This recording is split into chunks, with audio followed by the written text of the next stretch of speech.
Breaking news, সভাপতির দায়িত্ব ছাড়ার ঘোষণা পাপনের। নতুন সভাপতি হওয়ার দৌড়ে এগিয়ে আছেন যারা। ক্রীড়ামন্ত্রীর দায়িত্ব পেয়েছেন বিসিবি চেয়ারম্যান নাজমুল হাসান পাপন।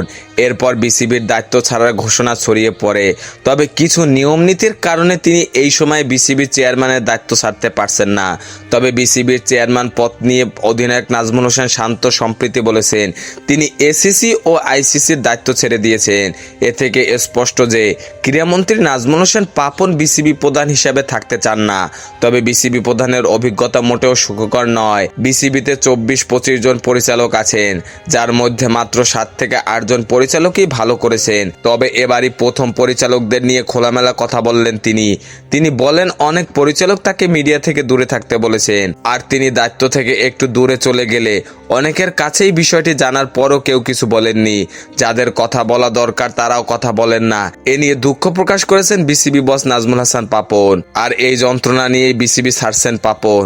তবে ভক্তদের মধ্যে এখন একটাই প্রশ্ন, কে হচ্ছেন বিসিবির পরবর্তী বস? এখানে দুই প্রাক্তন অধিনায়ক আকরাম খান ও মাশরাফি বিন মুর্তজার নাম এগিয়ে রয়েছে। এখন দেখার বিষয় বাংলাদেশের ক্রিকেটের দায়িত্ব কে নেবেন।